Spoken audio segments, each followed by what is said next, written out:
بسم الله الرحمن الرحيم وحده والصلاة والسلام على من لا نبي بعده أما بعد فأعوذ بالله من الشيطان الرجيم بسم الله الرحمن الرحيم لقد كان لكم في رسول الله أسوة حسنة جینے کا ہمیں کوئی شوق نہیں، مرنے کا ہمیں کوئی فکر نہیں، جینے کا ہمیں کوئی شوق نہیں، مرنے کا ہمیں کوئی فکر نہیں، وہ مر کے بھی زندہ رہتے ہیں جو دین کی حفاظت کرتے ہیں۔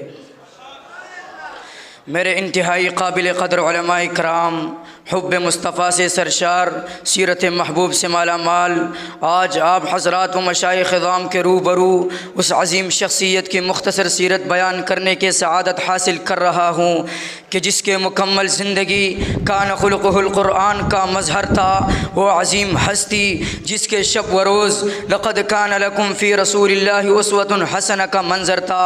بقول حسان بن ثابت رضی اللہ عنہ، ما ان مدحت محمدا بمقالتی ولیکن مدحت مقالتی بمحمدا۔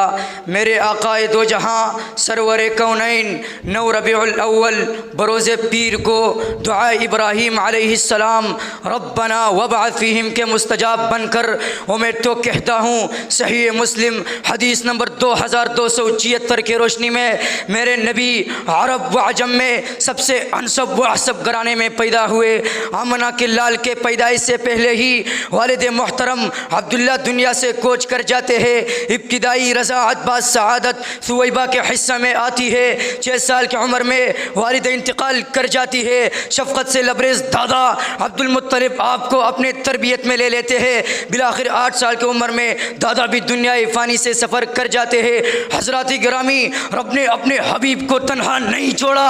علم یجدک یتیمن فآوا کی حقیقی تصویر بن کر چچا ابو طالب کے زیر سایہ پروان چڑھتا ہے۔ 25 سال کی عمر میں وجدک عائلا فاغنا کے عملی نمونہ، تجارت میں کامیابی اور ام المؤمنین سیدہ خدیجہ رضی اللہ عنہا سے نکاح کے صورت میں نظر آتے ہیں۔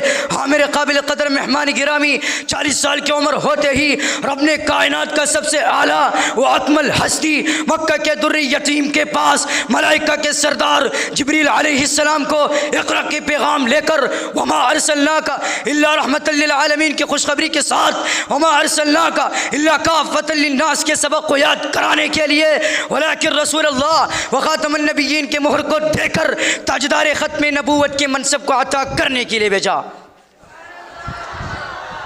حضرات گرامی قدر، ہجرت کی باری آئی، صدیق کائنات کو ساتھ لیا۔ رب کعبہ کی قسم، رب نے ان لمحات کو ثانی اثنین اذ ہما فی الغار کہہ کر قرآن بنا دیا۔ وہ مدینے میں شاندار استقبال ہوتے ہی دشمنان اسلام سے ٹکرانے کے باری آئی۔ بدر 2 ہجری میں مشرکین کا نام و نہاد 70 سرداروں کو واصل جہنم کر دیا۔ احد 3 ہجری میں 70 صحابہ جنت کے مہمان بن گئے۔ خندق 5 ہجری میں مشرکین کو ذلت کا سامنا ہوا، بنو نذیر کو جلاوطن کر دیا گیا۔ اللہ کے فضل و کرم سے خیبر میں یہود ٹیکس پر مجبور ہوئے۔ آخر چشم و فلک نے وہ دن بھی دیکھا کہ جب رحمت للعالمین صلی اللہ علیہ وسلم 8 ہجری میں قائد اعظم فاتح اعظم بن کر مکہ مکرمہ میں داخل ہوئے اور محسن انسانیت نے لا تثریب علیکم اليوم کے صدا کو بلند کر دیا۔ کعبہ میں موجود 360 بتوں کو قل جاء الحق وزهق الباطل کہہ کر گرا دیا۔ حنین و تبوک میں مسلمانوں نے اسلام کا جھنڈا لہرا کر هو الذی ارسل رسولہ بالہدی ودین الحق لیظہرہ علی الدین کلہ وکفی باللہ شہیدا کا وعدہ پایا تکمیل کو پہنچا۔